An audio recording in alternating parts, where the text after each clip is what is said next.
to me, the left identity politics is not a politics as such. It's a toolkit. And it's a toolkit. It's like your set of Sid Chrome spanners. Anyone can open that box of spanners and make use of what's in there to do whatever it is they want to do. And you're starting to see, and it kind of shocks me a bit actually, because it never used to be part of any sort of conservative tradition with which I was familiar. You're now starting to see that kind of identity politics emerging on the right side of the aisle. And that's very foreign to me. I never saw it. And I see it now, and it's quite shocking. I find it quite horrible.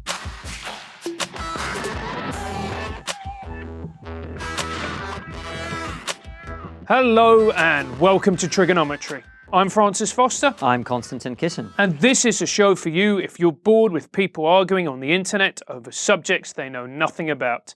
At TRIGGERnometry, we don't pretend to be the experts, we ask the experts. Our brilliant guest this week is an Australian novelist and commentator, Helen Dale. Welcome to TRIGGERnometry. Hello, Konstantin. How are you? Hello, Francis. I was going to get insulted there. Yeah, I was hoping that was going to happen. No, I'll try not to do that. You will have plenty of opportunities to insult Francis in the course of the interview. And if you don't, I will.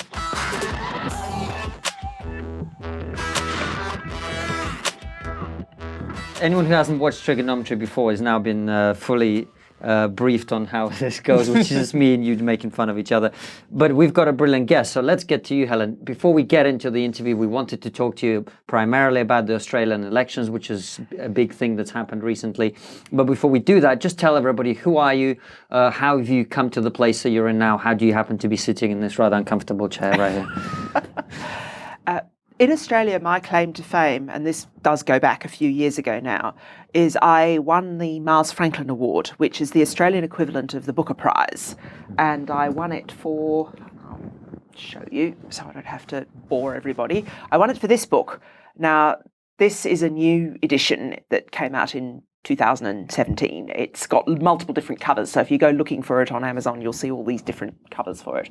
But this was 20 odd years ago now, and the Miles Franklin Award put me on the map, but as a novelist, not as a commentator. And then in subsequent years, I became better known as a commentator. And I've probably in the UK, I mean, whilst people here do buy my novels, they see me as someone who writes for Standpoint and The Spectator and The Tory Graph and that kind of thing. And I did have one editor, I won't drop him in it, take about 4 years to figure out that the person who wrote the novel that he liked was actually the person who wrote in his magazine quite a lot. Oh, right, that's you, yes. Congratulations, I've only been writing for your magazine for about 6 years. that kind of thing. And you've also worked in Australian politics, haven't you? Yes. I worked for 2 years as Chief of Staff to an Australian Senator, Senator David Leyonhjelm. He's not in the Senate anymore. He tried to, and this is a relatively common move in Australian politics. He tried to shift from the federal Senate and he ran for the election in the state upper house because it's a federal system. So he tried to go from the Commonwealth of Australia, basically, the Parliament in Canberra, to the state government in New South Wales, and he failed. He didn't succeed in doing that. So he's an older chap. He's I think 68 years old. So he's basically said, I think I've had enough politics now. I'm not doing it anymore. But yes, I had sort of 2 years in the belly of the beast, working in Canberra, working for a parliamentarian, becoming very familiar with the Australian political system. And I saw some of the turmoil in Australia. I saw, for example, I was actually standing in my senator's office in Parliament House when Malcolm Turnbull spilt, that's the Australian term, spilt the leadership, spilt Tony Abbott, who was the previous Prime Minister.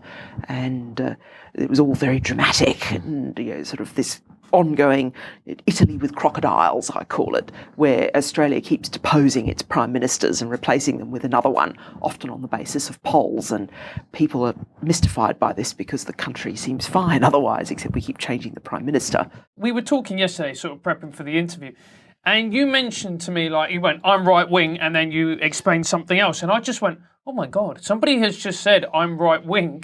And I think this is very, very important because I hear the term right wing used and it's always a pejorative, it's always an insult, it's always a euphemism for racism. And I think we need to detoxify what the term right wing actually means. What does it mean to you? And why do you feel why do you identify as being right wing? The political spectrum, left to right, goes back to the French Revolution. And you have to accept that people at all different points along that spectrum are going to disagree with each other about what to do. This is why we have politics. It's why we have political parties. It's why we have elections. In context of the conversation, though, I was talking about one of the outlets that I write for is Quillette. And Quillette is now associated with what they call the intellectual dark web. However, Francis asked me yesterday, and I hope I'm not telling tales out of school by saying this, do I consider myself a member of the intellectual dark web? And whilst I write for their magazine, I don't think I do. And the reason I don't think I fit as a member of this IDW, apart from the fact that I think it's a silly name, I do think it's a silly name, it's also everyone else that's in it, with maybe one exception or two exceptions, they're refugees from the political left. Yeah, and they're unhappy with their own team, basically. I am not a refugee from the political left. I've always been a mixture of conservative and classical liberal. And to me, and to get on to your definition here, there's two main streams of right-wing thought. One is the classical liberal tradition, and one is the Burkean conservative tradition. And most right-wingers in the UK and Australia are a blend of those two. I have more emphasis on the classical liberal tradition, which is a comment about the relationship between the individual and the state. You don't want the state to have too much power over you, the individual, and that goes in both directions. You don't want the state picking your pocket. You want to be able to keep your money and spend it, so that's the tax and welfare issue. But you also don't want the state telling you how to live, so that can make you pro same-sex marriage and pro-choice, but it can also make you very opposed to banning turkey Twizzlers, Jamie Oliver, sugar tax, alcohol taxes, cigarette taxes. So that's your classical liberal. So you can look sort of left-wing if you talk about abortion or the nanny state or smoking or, particularly smoking cannabis. A lot of classical liberals are pro-weed legalisation, and I certainly am. So you can look sort of left-wing if you're dealing with choice and lifestyle issues. But then as soon as you come back to tax and welfare policy, you finish up looking right-wing because you'll be a fiscal conservative. You want a small, lean government. You don't want it with the ability to, impose crushing taxes on people. You don't care I don't particularly care about the existence of tax havens, that kind of thing. So that's your sort of classical liberal tradition. The Burkean conservative tradition is order is hard to gain and easy to lose. The maintenance of order depends on unspoken rules that most of us follow without necessarily understanding why we follow them. But we know that if we break them, you get social disorder, and it's difficult to get back to where we were. That's a terrible simplification of Burke. But what it leads to in the British tradition is institutional conservatism. It tends to be the standard borne by the One Nation Tories, and one of the reasons why so many One Nation Tories came out for Remain is because they're actually making an institutional argument. They're saying we've been in the European Union for a really long time. Our institutions are all enmeshed with each other. If we attempt to leave, it will be difficult to do so. That is a Burkean argument. So when One Nation Tories are making it, they're not making it disingenuously. They have a serious case to make. But you can also have One Nation Tories who say this is foreign to Britain's traditions. We have never had a supranational state over us in this way unless you go back to the Romans, and unless you want to reconceive of the European Union as the Roman Empire, and I don't think you do. This is not part of our tradition. We have stood alone. We are an outward-looking seafaring people as opposed to landlubbers like they are on the continent. So therefore, our traditions and our institutions should be more focused within the United Kingdom and not paying obeisance to the European Union. They're both one nation Tory arguments, and they're both perfectly good Burkean institutional conservative arguments. The third strand of conservatism doesn't really exist in either the UK or Australia, but it does exist in the United States. It's very important there, and that is social conservatism, opposition to abortion, opposition to same-sex marriage, a degree of privileging of religion, a belief that the United States is a Christian country despite the wall of separation from Jefferson and so on and so forth. That's much weaker in Australia and the UK or New Zealand, those kind of places, much stronger in the United States. If you saw that terrible interview where Ben Shapiro had an absolute car crash with Andrew Neil, it was those two visions of but they're both conservatives. Neil is not even really a classical liberal. He's a conservative. But Neil is a Burkean conservative. Ben Shapiro is a social conservative. And the two of them, it's like water and oil. And that's what happened in that interview, because they broke each other's political compass, and it was especially bad for Shapiro, who was unfamiliar with the role of the state broadcaster, didn't know that Andrew Neil was the chairman of The Spectator, all of these kind of things.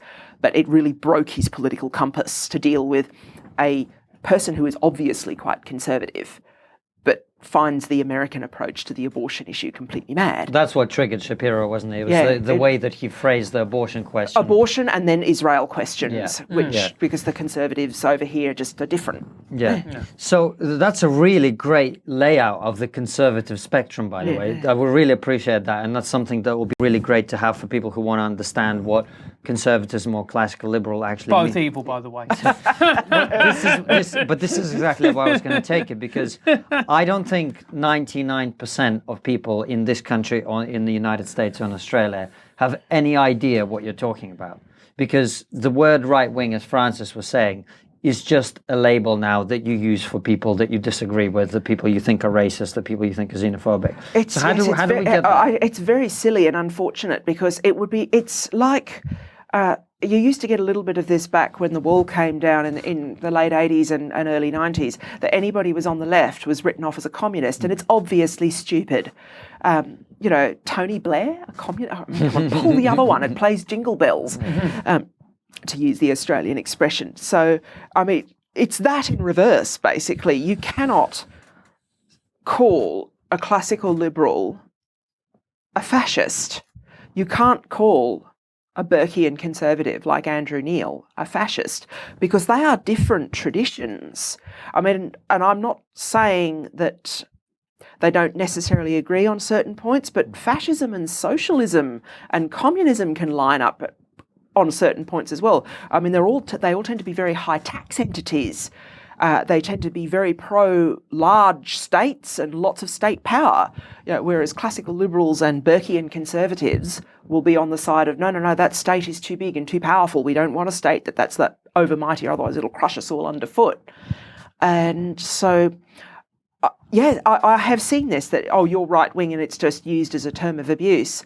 I'm working on the principle that it's on Twitter, that it's social media, and so not representative. It's also creeps into real life, where people go, that person's right when they're just a massive racist. Yeah, like, you know how people used to make preface a racist comment by saying, I'm not racist, but now anyone who talks about anything that's remotely conservative or right-wing has to preface it by saying, I'm not right-wing, but... Yeah, I think that's very foolish, because because of the influence of classical liberalism in my intellectual and political heritage, I mean, I hold significant numbers of positions that are actually quite left-wing. And the three big ones: drugs, abortion, LGBT rights. They're sort of three where the classical liberals and the lefties will line up, but for different reasons. Classical liberals, it's because, no, the government it should not be telling you how to live your life. The government should not be telling you what to put in your mouth. The government should not be telling you how to use your body. That's not the government's business. The government can go fly a kite. That's the classical liberal perspective. Whereas for left-wing people, it's more about personal liberation and being accepted and valued based on your identity and based on what you are. I mean, I don't see necessarily anything wrong with those arguments, but they're not ones that resonate for me, for the simple reason that if you overuse those kind of identity arguments, they can be they're not just for one side, basically. You can get... I always knew, I mean, I was involved in various LGBT campaigns in my youth, and I always knew, I remember sitting there when we had pride marches and so on and so forth, one day it's not just going to be us wanting pride, it'll be everyone.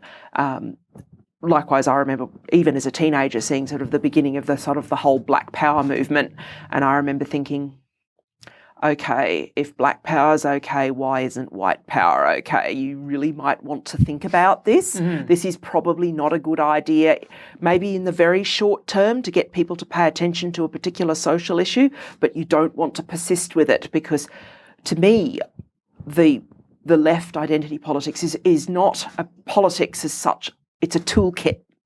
And it's a toolkit. It's like your set of Sid Chrome spanners.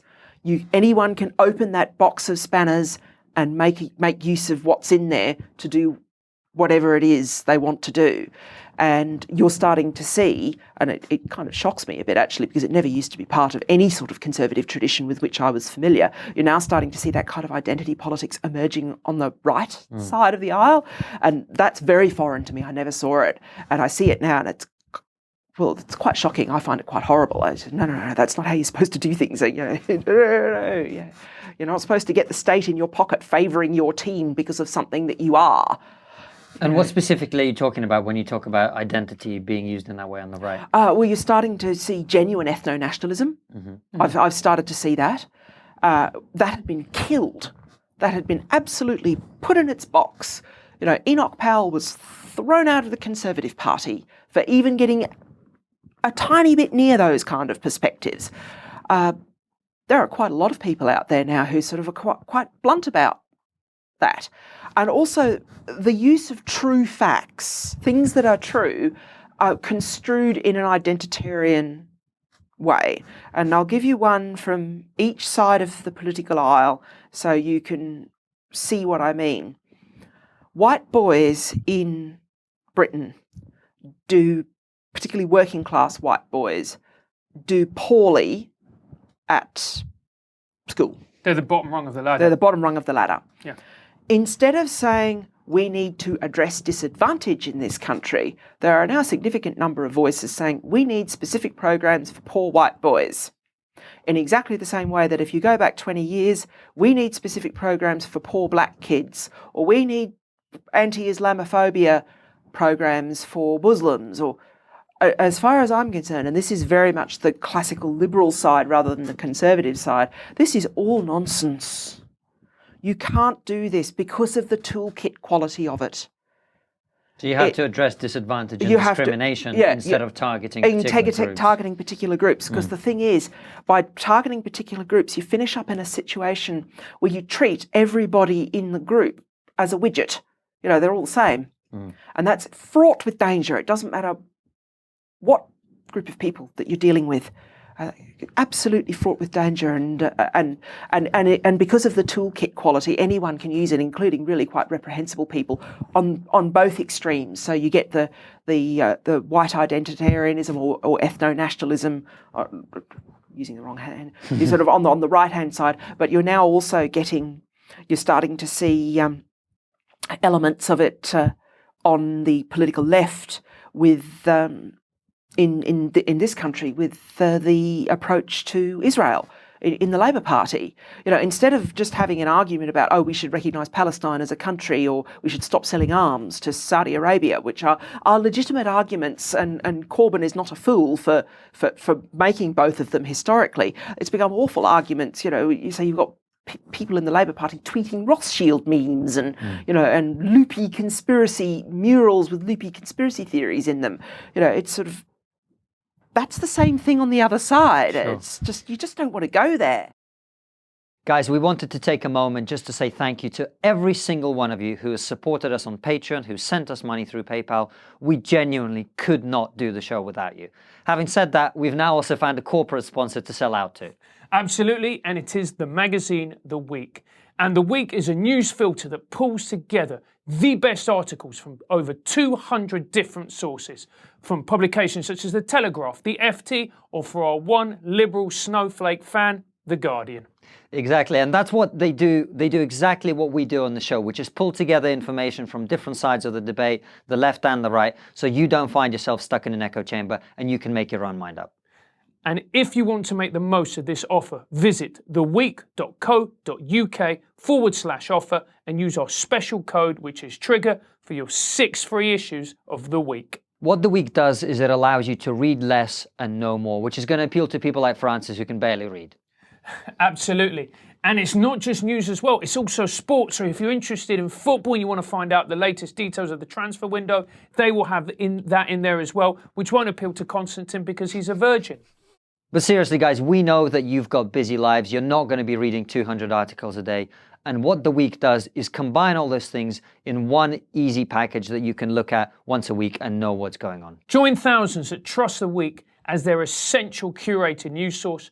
Try it for yourself with your first 6 issues completely free. To take advantage of this great offer, visit theweek.co.uk/offer, enter our special code, which is of course TRIGGER, and you will get your first 6 issues of The Week completely free.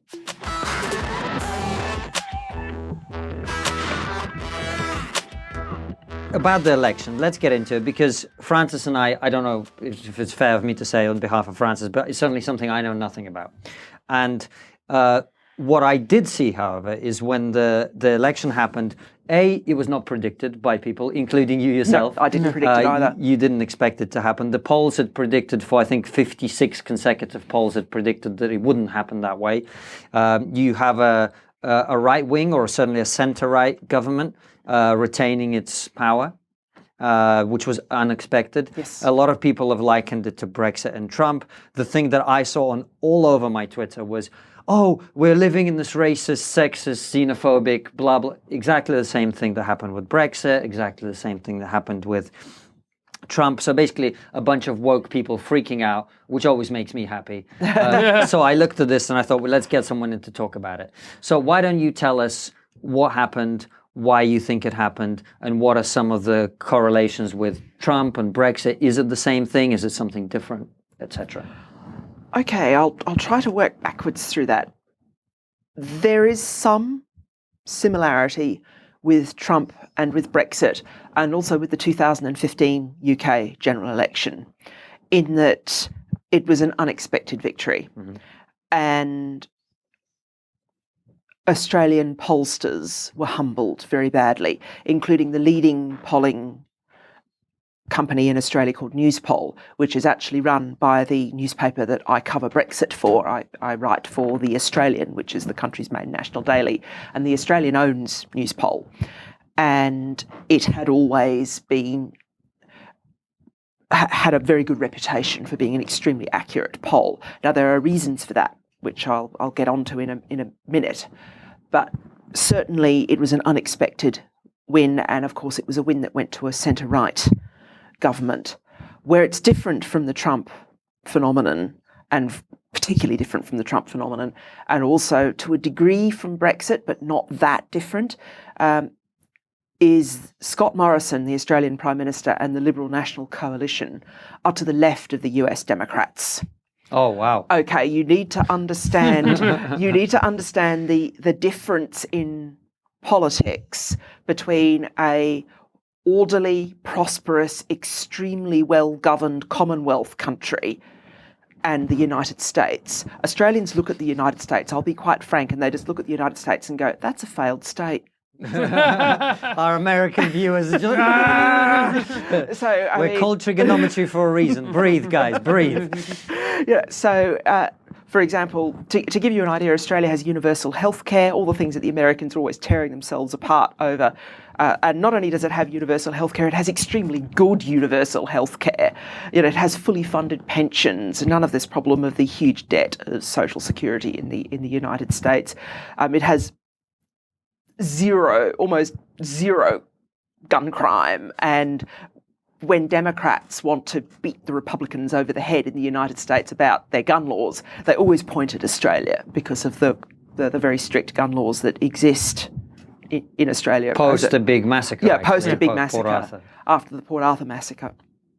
So for example, there are some quite conservative, individually, socially conservative people, either in the Liberal National Coalition or who have been in it historically. But because Australia has particular characteristics as an electorate, the social conservatism never really gets anywhere. For example, historically, a man who's just lost his seat, Tony Abbott, clearly wanted to tighten up abortion laws. And John Howard, the then Prime Minister, basically got Tony Abbott, while Tony Abbott was the Health Minister, grabbed Tony Abbott by the scruff of the neck and went, sit down and shut up. We want to stay electable. So Australian politics is very centrist, and there is not a huge gap, or there hasn't historically been a huge gap between the coalition, the Liberal National Coalition, and Labor. There's a reason for that, and I tried to explain it in a little podcast of my own, but I'll do it a bit here. Australia has a very unusual electoral system. It's like nowhere else on the planet. And the most important thing you need to understand about the Australian electoral system is that voting is compulsory. So you don't have any issue in Australia with getting the vote out. And also, if you're too nutty in your policies, too far to the left or too far to the right, whether on the left it's about identity politics or environmentalism, on the right about things like abortion or cutting welfare or that kind of thing. If you go too far in one or the other direction, because all of the people vote, you truly get a distribution that looks like that. And the great bulk of the population is in the middle of that distribution. And if you are too weird, they will not vote for you. So sounds glorious. Oh, it just sounds like a warm bath. So pandering to your base is actually a very bad strategy. It's a very bad strategy. Right. Don't pander to the base. Both parties have made mistakes doing this.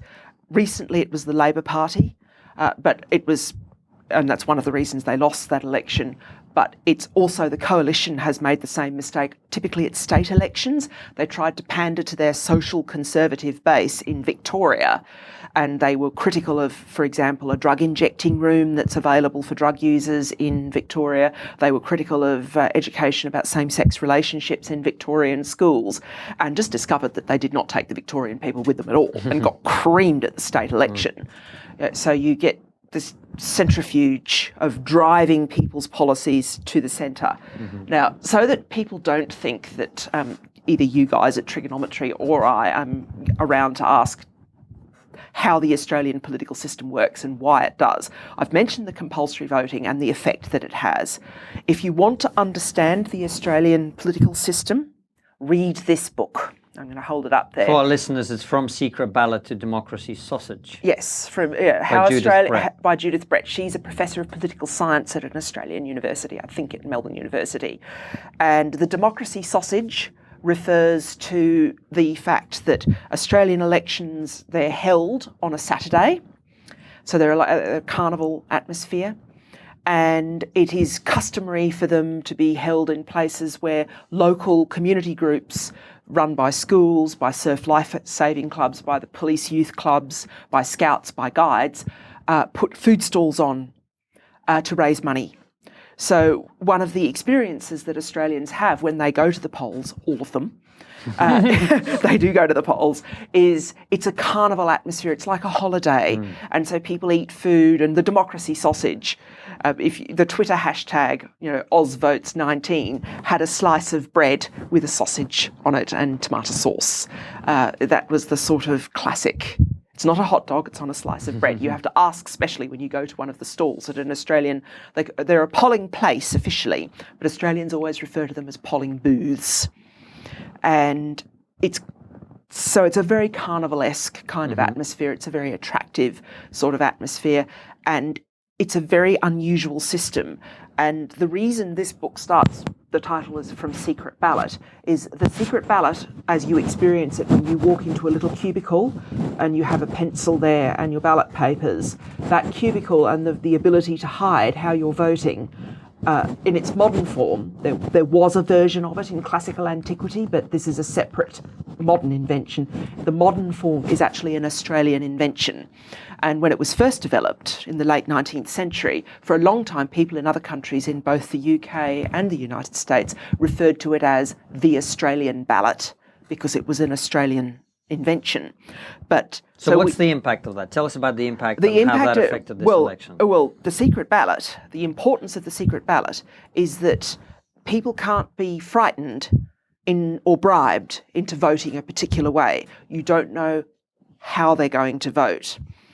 And that is the virtue of the secret ballot, is that you find out what people really think. In economics, economists talk about the difference between stated preferences and revealed preferences. The secret ballot is the way that you get revealed preferences.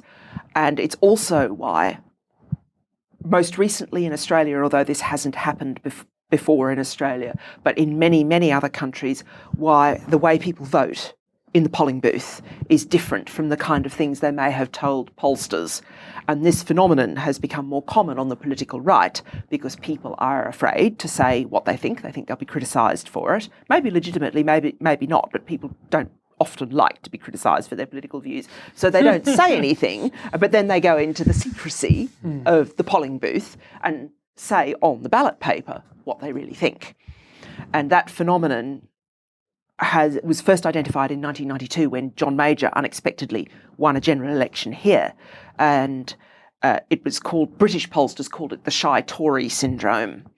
It doesn't always happen, and UK pollsters, since they were embarrassed by it again in 2015, have generally become quite good at controlling when you feed all the data through polling, through so your poll aggregators have become quite good at controlling for the shy Tory syndrome, which is why, for example, in 2017, Survation did really well.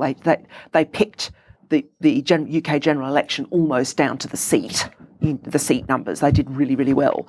You can do that. You can do very good, accurate polling. It's not impossible, but you have to be really aware of all the factors that are flying around. But in this outside. case, they were quite lazy, weren't they? Was a point you made to me over the phone. Yes. Australian pollsters, because of the compulsory voting, in other countries, pollsters have 3 existential issues that they have to deal with. Is the person that I'm asking, number one, is the person that I'm asking questions of even going to vote? Number 2, does that person form part of a representative sample? And number 3, is that person telling me the truth? Those are 3 big things. So when one of them goes wrong, number 3, for example, is it shy Tories, they have to be controlled for by the polling company.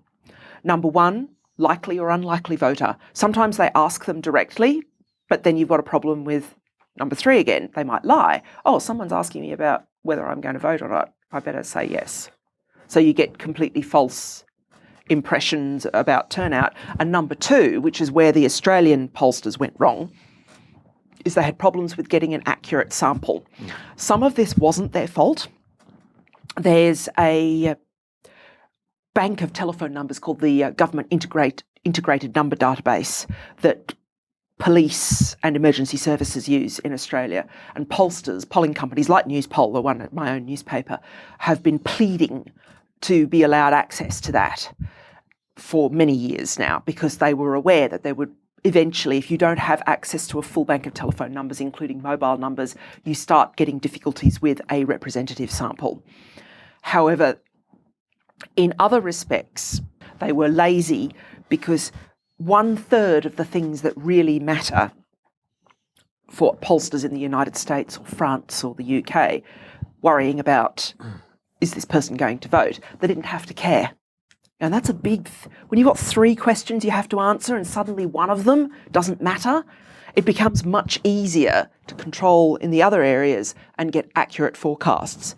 Now, when I was working for Senator Lionhelm in 2016, we had in-house polling that we did. We commissioned polling companies to do stuff for us and asked the questions and came up with the frameworks and so on and so forth. I've done all of this myself as a chief of staff to a politician, but we also used publicly available polls like Newspoll. And my experience of them was always that you could rely on them. Australian pollsters were very, very good. They got very accurate throughput because of the compulsory voting. And even, this must be said, it even must be said the Saturday election that they got wrong with the 56 news polls in a row indicating that Labor was ahead of the coalition. Particularly in the last couple of weeks of the election, the gap was within the margin of error. Do you know what that means, the margin of error? Yeah. When the gap is in the margin of error, it literally means it could go the other way. And a huge number of pundits don't pay enough attention to the margin of error. The only polls you really should have taken into account of those 56 were the ones where the lead to Labor was above the margin of error or outside of the margin of error. And sometimes it was. So you clearly, in those places, you've got other issues, sampling problems and shy Tories. But where it was in the margin of error, particularly in the weeks, the tightening of the polls and the lead up to the election, more pundits, including people at the Australian newspaper, and they are completely frank about this now, like a journalist I've been interviewed by in Australia, both for The Australian and for his show on Sky News, Chris Kenny. Even he admitted, he said, yep, I have not paid enough attention to the fact that the polls tightened before the election and that you had a situation where it was within the margin of error, and all that means is you could literally just fall in the opposite direction. So you can't blame pollsters for pundits being innumerate. So there's that. And you also can't blame pollsters for people lying to them. I mean, they can control for it for something like shy Tories to the best of their ability. But in Australia, they've never had to do that before. That's a new experience. All right. So that's all great. And what were the main issues in the election? Because you say it's a much more centrist place. So does that mean, for example, an issue like immigration was much less of a thing than it is here? It's a complete non-issue in the last election. Really? Immigration did not. The two really big issues in the last Australian election that really mattered and that annoyed people on both sides were climate change and tax. Okay. And a little bit of background here. Australia not only has compulsory voting, it also has instant runoff or compulsory preferential voting, which is where you number the boxes. The cover of the book does it really well with the letters. You number them all in rank order. And the 1 refers to the primary vote. And then the subsequent numbers are the preferences. It's possible, much easier to register a protest vote, and I'll use British political parties here rather than an Australian one so that you get what I mean. You're angry with if you had the Australian voting system, you're angry with the Conservatives because you don't like the way they've handled Brexit. So that means you vote number 1 for a protest party, for UKIP or the Brexit Party, and then number 2 for the Conservatives. So you've given the Conservative Party a bop on the snoot for doing their job badly, but you've also awarded them eventually, if the number of votes that either UKIP or the Brexit Party get is less than the number of votes that the Conservatives get, the preferences will flow ultimately to the Conservatives. Now, what has happened in Australia over many decades now is that the Labor Party's primary vote, the number of ones it gets in its boxes, has been dropping. And whilst it's often been able to form government, because it gets preferences from other parties, the way funding works in Australia for a political party is determined on how many number 1s you get. It's based on your primary vote. And now the political party that's been taking votes from the Australian Labor Party is the Greens. And the Greens have run very hard on climate change issues, and they ran very hard in this last election campaign on a coal mine that was going to be built in the Carmichael Basin, the Adani coal mine. Adani is the name of the Indian company which is involved in funding and building this mine. It hasn't been started yet. There's been all sorts of fights. There was an enormous fight over the Adani mine in 2015 when I was working for Senator Lionhelm. So this has been a persistent, ongoing issue. Huge climate change, huge fight over climate change. Indian colonialists coming over to Australia, pillaging the country's resources. And Eddie, well, yes, there are some people who literally ran that line, which is really quite extraordinary. but the Greens were running the environmentalist line, and a number of things happened with Adani. Adani is in Queensland, or will be in Queensland. The Queensland state government has just put the approvals through because it's a Labor government. It's sort of like, ooh, whoops, this appears to have lost Labor the election. We better change our tune. So it's in Queensland. Queensland is a very resource-rich state. Coal, oil, diamonds, natural gas, uranium, it's got everything basically. And so the mine was going to be in Queensland. There was an enormous environmental fight over it. And Labor, angry, legitimately I think, at the loss of its primary vote over many decades, moved closer to the Greens, which was opposed to the building. They were opposed to the it's an open cut, so opposed to the mine basically.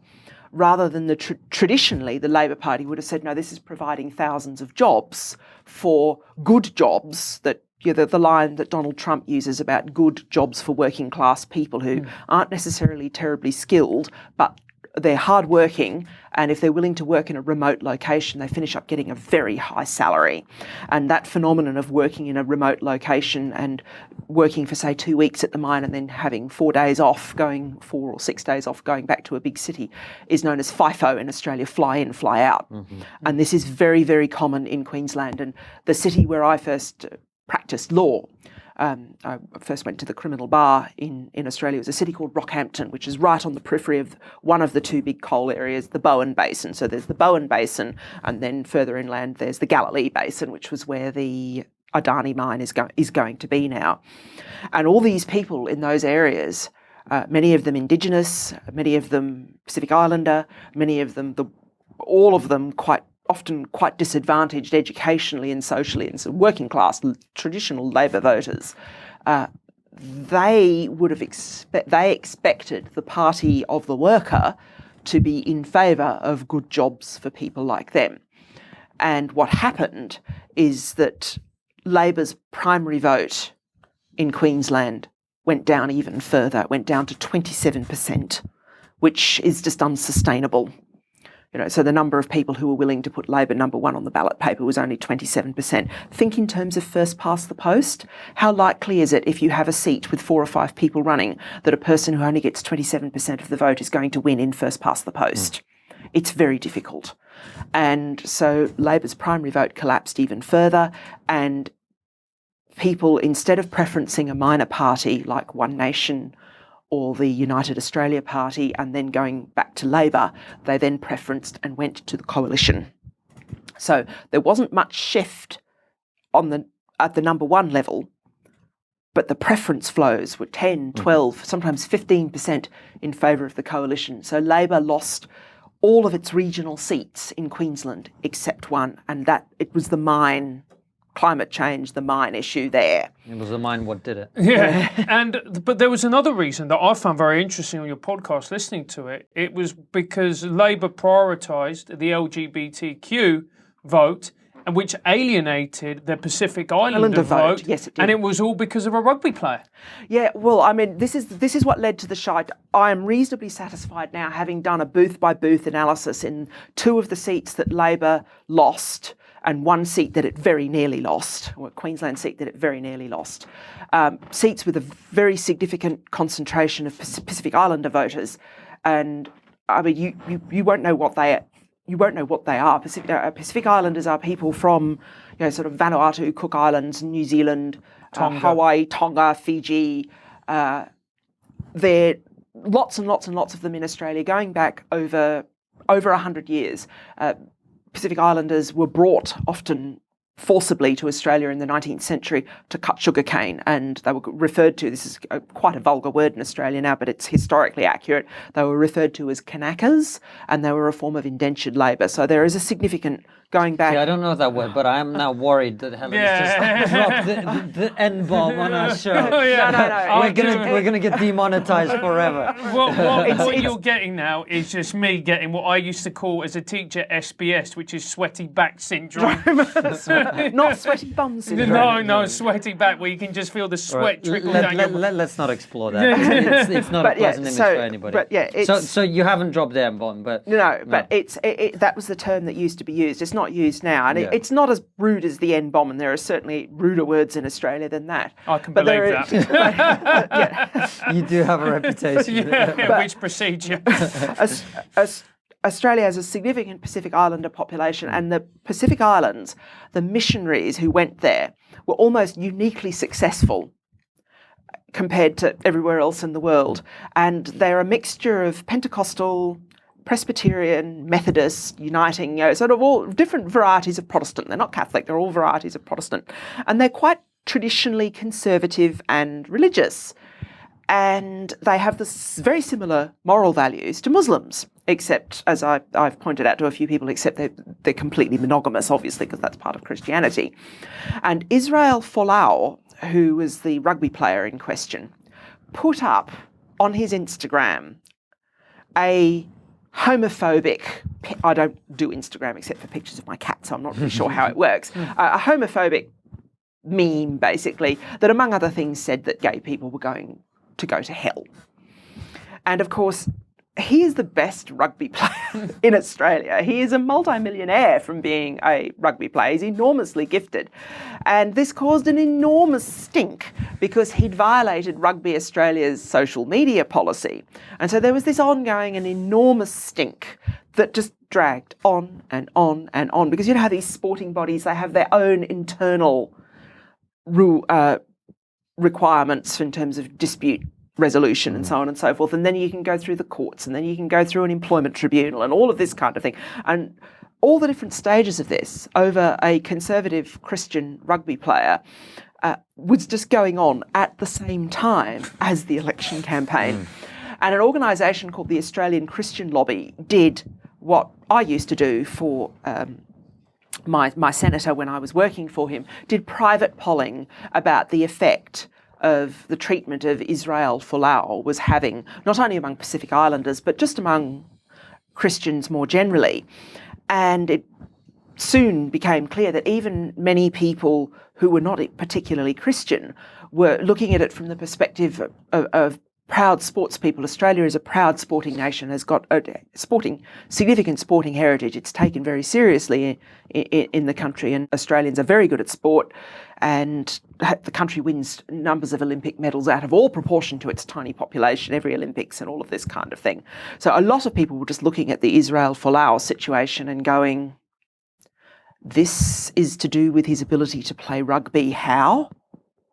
And why do you even care? And even a couple of other people who were either sort of ex-Wallabies and ex-Waratahs, which is his state side, New South Wales Waratahs, were saying, it's not just Israel Folau, you'll have to get rid of every Pacific Islander in the Australian rugby team because that's what they're all like. They just don't necessarily stick it on their Instagram, but that's what they all think. They're conservative Christians. Are you going to get rid of all of the Pacific Islanders out of the Australian rugby team? And if you do, isn't that a bit racist? Because it's the same argument that you have with Islam over here. If you start picking on people for having really, really conservative religious views, and most of those people are Muslim, and most of those people are brown, you mightn't mean it, but it can start to have a racial effect. In Australia, it's Pacific Islanders. If you start chucking every Pacific Islander out of the rugby team for having conservative religious views, you're going to lose every game for the next 10 years. Basically you might as well say, we surrender to New Zealand because the All Blacks are going to walk all over us. You might as well say that. But you're getting rid of all of the brown players in your team, and you finish up with a team of only white players. And which some people in Australia probably would be quite but no matter how you dress that up, it's going to look bad. Right. So a lot of people, what you're saying is a lot of people felt that what we might call the progressive left had gone too far in the way that Israel was dealt with. Yes. And as a consequence of that, in some electorates, it transferred. I'm reasonably satisfied now, having done a booth-by-booth analysis, that it transferred into votes for the coalition, or at least preferences to the coalition. They might have put number one for, a local a protest party, and there's lots of those, but their preferences flowed to the coalition rather than to Labour. All right, so the environment was an issue.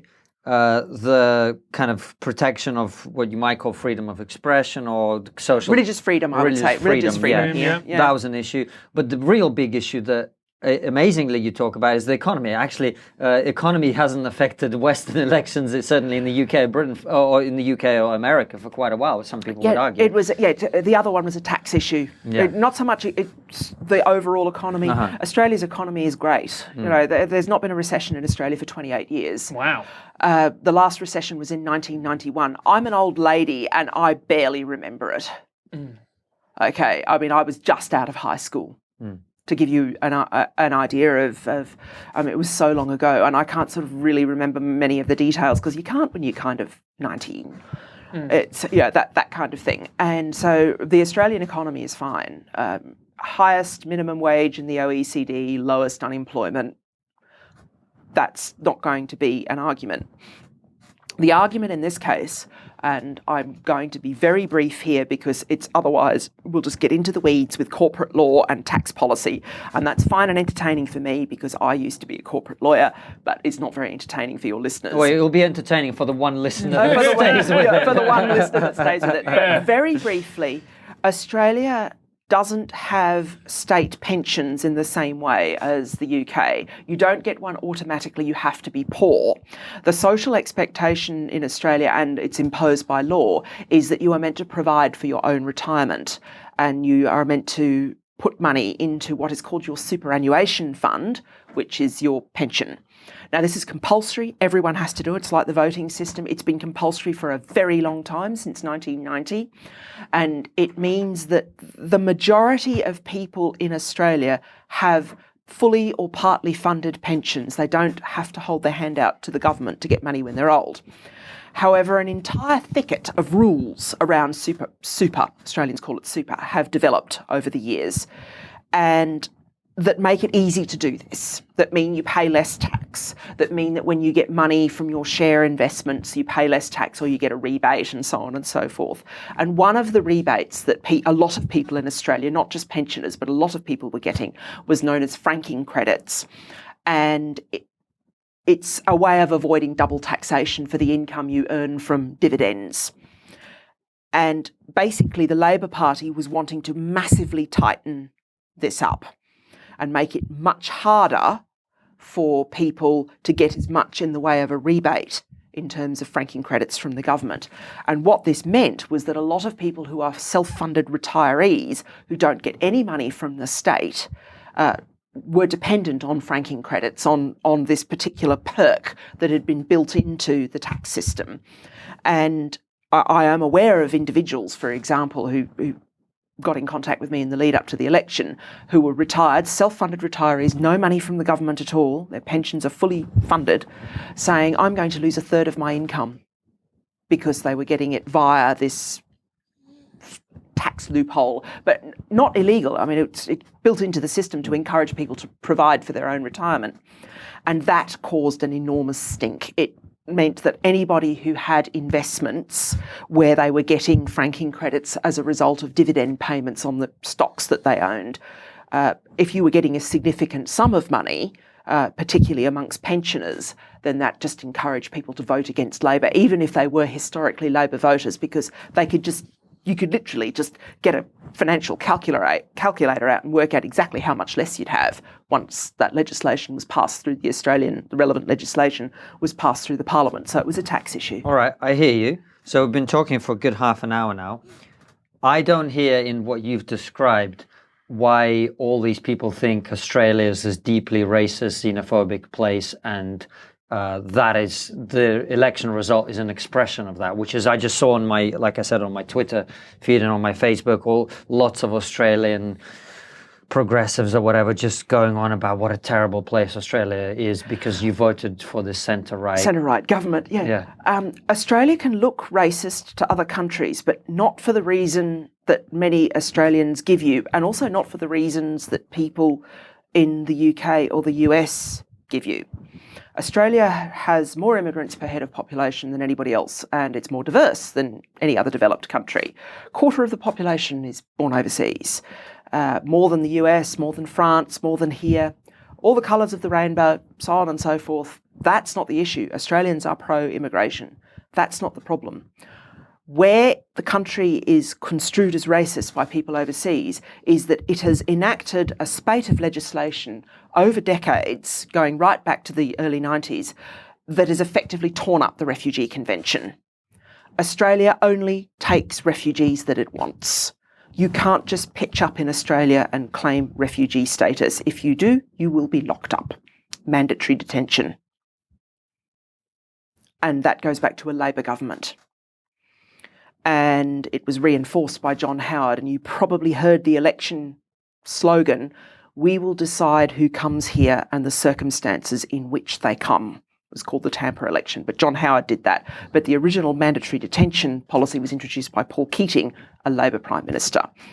So when people say Australia is a racist country, they shouldn't mean, because they'd just be wrong, that it's about skin colour or ethnicity or diversity, because it's not. However, Australia will not take poor, crying people who say it's unsafe for me to live in my country. And there were a number of incidences where boatloads of asylum seekers were simply allowed to drown in the Timor Sea to encourage the others, to translate the French phrase. So if they realise that they're just going to drown when they try to get to Australia, they'll stop coming, and that's precisely what happened. And the person who most recently enforced that policy in Australia was Scott Morrison, because he was the immigration minister before he became treasurer, and now he's prime minister. But the thing is, don't blame just Scott Morrison. This is a policy that has heritage. It goes back to Paul Keating. It is baked into the Australian settlement, and the rationale for it is that the way to stop an electorate becoming anti-immigration full stop, which is what the problem that you've got in the United States and to a lesser extent in the United Kingdom and significantly in parts of Europe, is to give the electorate complete control over intake. If you give the electorate complete control over intake, and this is what the former Prime Minister Malcolm Turnbull said in that big argument with Donald Trump when they had the big argument on the telephone, and Donald Trump discovered that there was a person on the planet, of course, an Australian, who could swear louder and longer than he could, because Australians, even really well-educated ones who went to Oxford like Malcolm Turnbull, have a mastery of the blue that shocks people. Yeah. And so Donald Trump got an earful from Malcolm Turnbull. But in the middle of all the swears, Turnbull also made the point that if you give the electorate control over immigration at the national level, then 90% of the racism and hostility to immigration just bleeds away. But the effect of giving the electorate control over immigration is that you have to give the electorate control over refugee intake. So what Australia has done, piece after piece after piece of legislation over many years by governments of all stripes, is to make it harder and harder and harder to be a refugee in Australia. It's not that Australia takes no refugees, it does, but it basically treats them as immigrants. We'll have that one lawyer, we'll have that one teacher, good, that one engineer, doctor, plumber. The same logic that runs the points-based immigration system is extended to a large degree, even though they don't use the same words, to refugees. And Comedians wouldn't make it, mate. well, it's that is, and it's different from every other country. Okay, so I hear you. Yeah. So the coalition, as from what I take it, advocated pursuing this, continuing with this policy. Oh, yeah, absolutely. And Labour? To be fair, the way the Australian immigration system works is bipartisan. So why then the coalition win? Why is it painted as a win for racism and xenophobia? Because people on Twitter don't have very many brains often. But also the expectorating you get on Twitter from the Australian left, the hashtag #Ozpol. It's one of the most contentious hashtags on Twitter, I think is probably the best way of putting it. A lot of the visible presence of hashtag Ozpol on Twitter is not actually from people in the Labor Party, let alone the coalition. It's from Greens. And the Greens are the party that are opposed to mandatory detention and believe that Australia should honour the Refugee Convention. It's completely honest. If you go to the Greens website, you will see they set out all the arguments. But you will also be impressed by the level of nuance involved, because they are aware that they're coming from a minority perspective, and the Greens struggle to break 10% of the vote. And their preferences flow to Labor, or have historically flowed to Labor, which Labor doesn't particularly like, because Labor would like those primary votes for themselves. But that doesn't mean that Labor is following the Greens on the treatment of refugees, and they haven't. And it's a very, very deliberate bipartisan policy. It's why at the last election, centre-right government won, and the two big issues were climate change / Adani mine and franking credits tax, not immigration, because the similarity between the two is the two big parties in Australia is really, they're really close. And so we're talking about racism, and people consider a racist state. And part of it, a major part of it, is of course immigration. It's the treatment of refugees, but it's also the treatment of Aborigines and the native, yes, native Indigenous people. If there is racism in Australia, it's not towards immigrants, it's towards Aborigines. And I don't know whether there's much of it left still, but I saw horrible racism directed towards Aborigines growing up in Queensland. Now, Queensland was the state traditionally is one of the two most conservative states. The other one is Western Australia. And Queensland also had a long period of government when I was in school. I remember this. I was in all the way through primary school and nearly all of my high school as well. We had a premier called Joh Bjelke-Petersen, who was actually born in New Zealand, funnily enough. I mean, so you can make all the New Zealand jokes you want about it. Very, very conservative, but not only conservative in the sense of, say, Ronald Reagan or George Bush Sr., but that sort of corrupt Southern conservatism that Americans can tell jokes about in the southern states. They handle snakes there. To give you an idea, they used to refer to Queensland as the Deep North, based on the Deep South. And some of it is stereotyping. And I mean, I come from Queensland, and even worse, North Queensland, which is supposedly where all of these really, really racist people are. And I certainly saw growing up terrible racist treatment of Aboriginal people. Informal, it was never formalised, but I saw things like informal segregation. So you'd go to country towns and there would be 4 pubs. 3 pubs would be for white people and they'd be quite nice. And 1 pub would be a total bin fire, and that would be where all the Aborigines were expected to drink. And you'd have a situation where a middle-class Aboriginal person, perhaps they'd gone to university or done fairly well for themselves, had gone down to Brisbane, and they'd come back in a suit and a tie or a nice dress or that kind of thing, and try to walk into one of the white pubs and get told, oh, no, you have to go to the blackfellas pub. I saw stuff like that. This was a real thing. And I saw things like, my parents were farmers. I saw things like my father had a farm manager who was an Aborigine, and once again, a middle-class Aborigine, pretty successful, had a nice car, had a BMW, that kind of thing.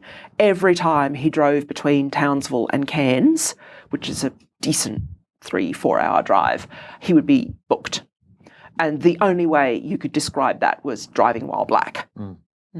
And it has got less bad. Queensland has now had a number of Labor governments, and until the recent focus on LGBT rights really only in the last election, I have to give credit to Labor, and especially to Queensland Labor, for being the party of anti-racism. And a huge amount of the historic racism towards Aborigines in Queensland especially, which I can speak about because I saw it happen, was actually dealt with. It was gotten rid of by the Australian Labor Party in Queensland. So it's nowhere near as bad as it was. But when you had like over 100 years of terrible racist treatment, people having to live on reservations. There was a period where Aboriginal people needed a pass to get off the mission or an Aboriginal reservation. It was like South Africa. This is obviously going back before I was born, but it was still very, very serious. There was a period before 1967, Aboriginal people weren't counted in the census, as if they weren't people. You know, this kind of thing. You can't have all of that without there being knock-on effects. And Aborigines in remote areas are still significantly disadvantaged compared to not only Aborigines and not only white people in the cities, but Aborigines in the cities as well. There's just a big gap between the two. Health, welfare, education, income, all of that. So Helen, the last question we always like to ask is, what's the one thing that no one's talking about that we should be talking about? I'm going to confine this to the UK, and having watched a few of your shows in the past, I have thought about my answer. One of the downsides to spending so long in the European Union was that the UK stopped paying attention to the Commonwealth. And the best run countries in the world with the most innovative social policy and economic policies are not in the European Union. They're in the Commonwealth. They're Canada, Australia, Singapore, Barbados, Trinidad, and New Zealand. Extremely well run, prosperous, educated places that have long histories of economic success, successful immigration programs, and excellent healthcare systems. By not paying attention to the Commonwealth, Britain has fallen in many respects behind the countries that were once its colonies. Pay more attention to Commonwealth countries. A lot of them are doing a lot of very good stuff. Helen, well, that's the end of the interview. Thank you very much. Here's your opportunity to plug your novels. Oh, right. Okay, well, apart from the first one, which I showed earlier, these are the latest two. And these treated as have just been shortlisted for the Prometheus Award, Kingdom of the Wicked, which is a big science fiction writing prize. I don't know when I will win it or whether I will win it. I find out in the middle of July apparently. So, but it's just been shortlisted. And you're on Twitter as well and pretty active there. Yes. Just tell everybody your Twitter handle. Yeah, it's @_Helen Dale. Follow Helen on Twitter, go to her YouTube channel, buy her novels. As always, follow us @TriggerPod on all the social media, subscribe to the YouTube channel, click the bell button next to the subscribe button. We've had a few donations come in recent weeks and want to thank you for that. If you want to support us, you can donate through PayPal or you can become a Patreon subscriber. That way you get a mug if you give over a certain amount and there's other benefits to be gained. As a final plug, Francis and I are both doing shows in August. He'll be here in London at the Bill Murray doing a couple of shows. And I'm in Edinburgh for the full run doing my show called All Well That Ends Well. Come and check that out as well. Yeah, and please leave us a nice review on iTunes. It helps to boost us up the ranking. Tell people about it. Retweet people. Share our clips. If you feel a bit embarrassed about sharing the clip, do it via Messenger. Say to your mate, this is great. Don't judge me. And we will see you back next week. See you later, guys. Bye-bye.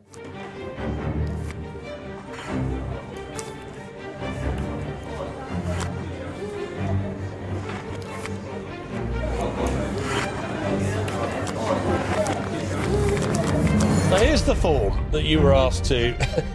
It said, by signing this contract, this is the UNICEF on campus at SOAS, right? He was asked to sign an agreement that his routine would not contain racism, sexism, classism, ageism, ableism, homophobia, biphobia, transphobia, xenophobia, Islamophobia, anti-religion, anti-atheism. I think you're doing some quite complicated mental arithmetic to offset the fact that people didn't think you were funny. I think the reality is... These students saw me performing a top secret comedy club.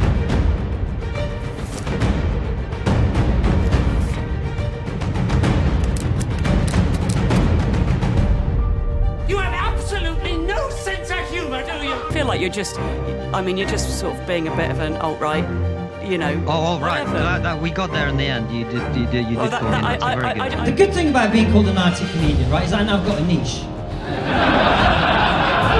Problem is, I haven't got any racist, sexist, homophobic jokes. The idea of being a student at university where you can't make any joke about anything in case these poor little woke students get upset or triggered. Get over yourselves. it's not about comedy, it's about ordinary people up and down the country, and here in Britain and in America, feeling like they can't say what they think. I really don't, like, I get it, especially the women who want to become men. I get it. Do you remember when Gareth Bale, right, went from Tottenham to Real Madrid? The guy left a perfectly good club for more money. Everybody feels like we're all kind of under arrest. We're all everything we say can and will be used against us in the court of public opinion. And they're coming for the comedians first because we're the ones that, as you say, are allowed to transgress.